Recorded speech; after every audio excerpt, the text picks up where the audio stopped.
Ana Akhmatova en versión de María Camila Quiceno. Su nombre empezó a circular de boca en boca por aquellos años anteriores a la Revolución de Octubre, sobre todo en boca de las mujeres que intentaban imitarla en sus poesías, en su vestir, en su caminar y su callar, y en aquella pose de mujer sin edad con la que la había pintado varias veces Amadeo Modigliani en París. Ana Akhmatova, decían en San Petersburgo, y al decir su nombre, recitaban sus poemas, sobre todo Atardecer y El Rosario, y unas cuantas miles, trataban de escribir como ella, hasta que ella misma quiso callarlas y escribió: enseñé a hablar a las mujeres, Dios, cómo hacerlas callar. Pero luego todo cambió, todo. Los bolcheviques se tomaron el poder, en octubre de 1917, y con el poder del proletariado, los viejos privilegios, las autoridades de antes, los credos, la cultura, las relaciones y Dios cambiaron. Ana Akhmatova era una mujer de antes de la revolución, una poeta clásica que peleaba por el clasicismo. Vivía en una mansión que llamaban la Casa de la Fuente, que había pertenecido a antiguas y aristocráticas familias. Después de octubre, Akhmatova tuvo que compartir sus habitaciones, sus pasillos y jardines con decenas de proletarios, y fue vigilada día y noche por ellos, que de un año al otro dejaron de reverenciarla. La poesía con los bolcheviques tenía que ser otra cosa. Progresista, clara, dura, entendible. Ella escribía a su manera. Dejaba constancia con sus versos del dolor, de la guerra soterrada, de las delaciones. Se acerca un tiempo diferente, el viento de la muerte ya enfría los corazones, pero la sagrada ciudad de Pedro será nuestro involuntario monumento. Escribía aunque no quisiera escribir, aunque la hubieran relegado en el orden de las libretas de alimentación al renglón más bajo y la hubiesen obligado a barrer las calles. Escribía porque necesitaba dejar constancia de lo que pasaba en Rusia y de lo que le pasaba a ella. Puede leer, Rodolfo Walsh, una máquina de escribir puede ser una pistola o un abanico. En 1921, la policía de Petrogrado, como se llamó su ciudad después del 17 de octubre, había apresado a su primer marido, el poeta Nikolai Gumilev. Lo acusaba de conspiración monárquica. Sin pruebas, sin juicio, el nuevo gobierno lo fusiló. Akhmatova escribió: el otoño manchado de lágrimas, como una viuda, con sus mantos negros, nubla todos los corazones recordando las palabras de su marido, solloza sin cesar. Pese al miedo, a la persecución, dejó bien en claro que consideraba que era un pecado que los poetas se marcharan de Rusia después de 1917, como lo señaló en su libro, El baile de Natacha, Orlando Figes.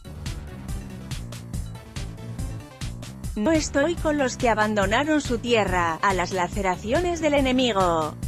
Hago oídos sordos a sus toscos halagos, no les daré mis canciones. Akhmatova, como escribió Figes, sentía la obligación moral de ser la voz de la memoria de su país, una memoria que era redención, y una redención que era al mismo tiempo condena. Akhmatova se quedaba para expiar la culpa de los pecados del pueblo ruso contra Dios. Akhmatova se quedaba porque consideraba que la poesía, su poesía, era una plegaria, una oración por el perdón. La revolución, creía, era el castigo. Dame amargos años de enfermedad, ahogo, insomnio, fiebre, llévate a mi hijo y a mi amante, y mi misterioso don del canto. Esto es lo que suplico en tu liturgia después de muchos días tormentosos, para que las pesadas nubes sobre tu oscurecida Rusia se conviertan en nubes de gloriosos rayos. Deprimida, aunque jamás vencida, Akhmatova se aferró a Pushkin, al eterno Alexander Pushkin. A sus versos, a su vida. Cuando las oficinas de censura y las editoriales bolcheviques rechazaron sus poemas porque eran demasiado esotéricos, Akhmatova recordó que 100 años atrás el zar había rechazado los versos de Pushkin, y como él venció a los censores escribiendo sobre política, sociedad, religión y futuro sin que se notara.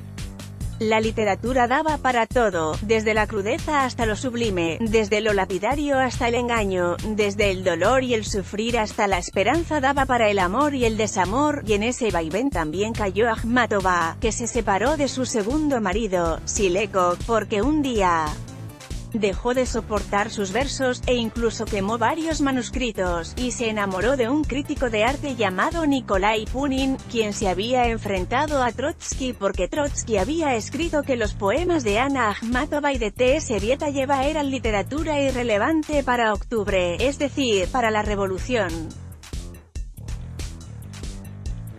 Punin preguntaba si le parecerían igual de irrelevantes sus versos si Akhmatova usara una chaqueta de cuero y una estrella roja, e iba más allá y preguntaba por qué se permitían las obras de Johann Sebastian Bach. El terror aumentaba. Stalin mantenía su poder a sangre y fuego. Sus subalternos hablaban de un nuevo arte, de un nuevo hombre, y para que hubiera nuevos hombres y un nuevo arte, tenían que acabar con el pasado. Borrarlo, enterrarlo, castigarlo, incluso. Los poetas se dividían. Unos comulgaban con Stalin y sus métodos. Otros añoraban el pasado y sufrían el presente. La poesía solo es respetada en este país. En ningún otro lugar matan a tanta gente por ella, decía en los años 30 Osip Mandelstam, un poeta de culto que había escrito unos versos sobre Stalin que decían, ya sea en la ingle, en la frente, en las cejas, en los ojos. Él puede matar y a la vez ser dulce, es un georgiano de gran corazón. Puede leer. Irene Nemirovsky, resistir en la palabra. Mandelstam fue detenido por su irreverencia. Aunque algunos de los jefes de las oficinas del gobierno querían matarlo, Stalin era consciente de que era más peligroso muerto que vivo. Nikolai Bukharin, otro poeta, le había dicho, los poetas siempre tienen razón, la historia está de su lado. Anna Akhmatova, amiga de siempre, lo recordaría en varios de sus poemas, y recordar a Mandelstam era hacer parte de una conspiración. Una noche, Akhmatova y su hijo, Lev Gumilev, leyeron aquel poema sobre Stalin, el de «puede matar y a la vez ser dulce», y los vecinos de la Casa de la Fuente los denunciaron. Gumilev acabó en prisión en Moscú, a donde todos los días iba su madre a visitarlo, y de donde logró rescatarlo gracias a su amistad con Boris Pasternak, por aquellos tiempos cercano al régimen. Gumilev iba y salía de prisión. Era sospechoso, aunque no se supiera de qué. En 1938 lo enviaron a la cárcel de Krestí, en Leningrado, como se pasó a llamar la ciudad de Pedro. Akhmatova escribió que, en los terribles años de Yezhov, pasé 17 meses en las colas de las cárceles de Leningrado. En una ocasión, alguien, de alguna manera, me reconoció. Entonces una mujer de labios azules que estaba tras de mí, quien, por supuesto, nunca había oído mi nombre, despertó del aturdimiento en que estábamos y me preguntó al oído. Allí todos hablábamos en voz muy baja, y esto, puede describirlo. Y yo dije, puedo. Entonces algo parecido a una sonrisa asomó por lo que antes había sido su rostro. Cada vez más, Akhmatova era la voz del pueblo, la boca por la que gritan 100 millones, como escribió en uno de sus poemas de Requiem. Entonces llegó la guerra. Los nazis se situaron en los alrededores de Leningrado. Pensar que los mejores años de nuestra vida fueron durante la guerra, cuando mataban a tanta gente, pasábamos hambre y mi hijo estaba condenado a trabajos forzados, le dijo una tarde a finales de los 40 a Nadezhda, la viuda de Mandelstam. Rusia se unió ante el enemigo. Ya no importaban las ideologías ni el pasado reciente. Importaba sobrevivir, y más que sobrevivir, derrotar al ejército nazi. Akhmatova fue llamada por sus antiguos censores, por sus más acérrimos detractores. Le pidieron que le hablara al pueblo, que uniera al pueblo con sus letras y su voz. Y ella, enferma, con la voz desgarrada, dijo: nuestros descendientes a cada madre que vivió durante la guerra, pero sus miradas se detendrán en la imagen de la mujer de Leningrado en el techo de su casa durante un bombardeo aéreo, con un bichero y unas tenazas para el fuego, protegiendo la ciudad del incendio, en la muchacha voluntaria de Leningrado que ayuda a los heridos entre las ruinas todavía humeantes de un edificio. No, una ciudad que ha engendrado mujeres como estas no puede ser conquistada.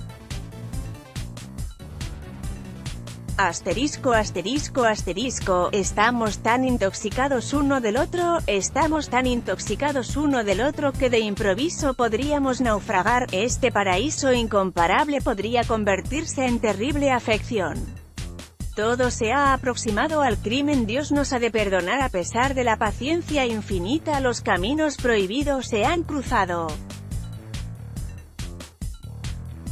Llevamos el paraíso como una cadena bendita, miramos en él como en un aljibe insondable, más profundo que los libros admirables que surgen de pronto y lo contienen todo. Versión de Jorge Bustamante García.